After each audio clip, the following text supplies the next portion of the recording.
Maharaj ji, how does, हम गलतियों की बात कर रहे थे, how does karma influence our present and future lifes?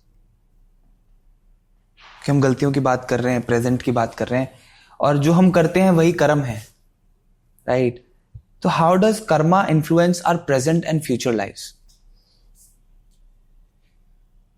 देखो, कर्मा हमेशा आते हैं आपकी पास्ट लाइफ से, और आप कर्मा करते हो राइट। प्रेजेंट लाइफ में। ऐसे बोला जाता है कि कर्मा जब आपकी पीठ के ऊपर मारता है तब आवाज नहीं आती है, लेकिन दर्द बहुत गहरा होता है। अब वो इन्फ्लुएंस कैसे करता है आपकी लाइफ को?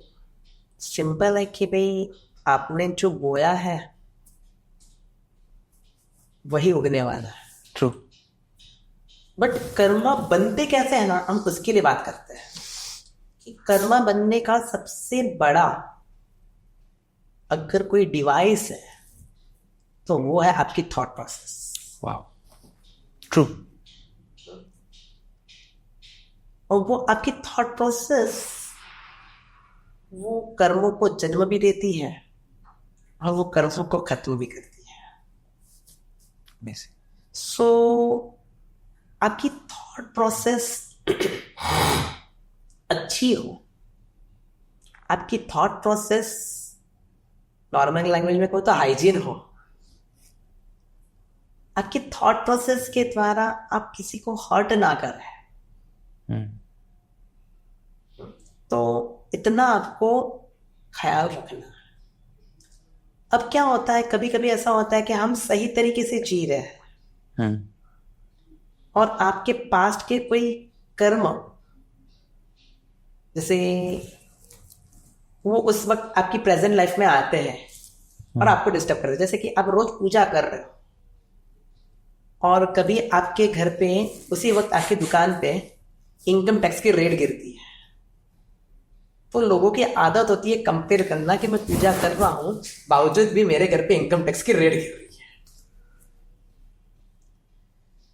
तो हम उनको ये बात समझाने का प्रयास करते हैं कि धर्म बेचने की चीज नहीं है, धर्म करने की चीज है। तो क्या कर रहा है, मैं पूजा कर रहा हूं, उसके बदले में मेरे घर पे इनकम टैक्स की रेड ना गिरे। अब अपना कर्म करिए।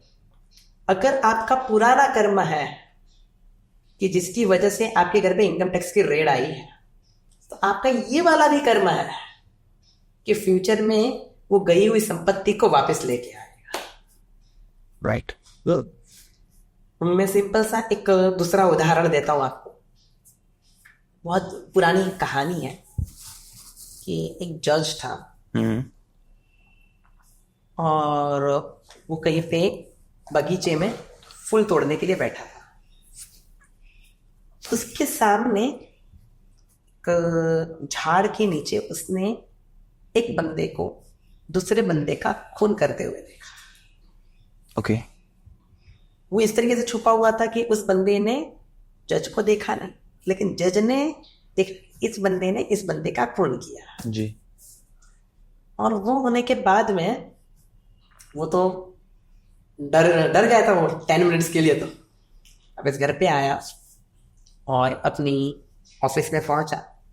उसके सामने उस बंदे जो व्यक्ति डेड हुआ था उसका फैमिली केस लेके आया कि किसी ने हमारे परिवार के स्वजन का खून किया है, और दूसरे एक बंदे को प्रस्तुत किया गया कि इस बंदे ने खून किया और सारे एविडेंस उस बंदे के खिलाफ है।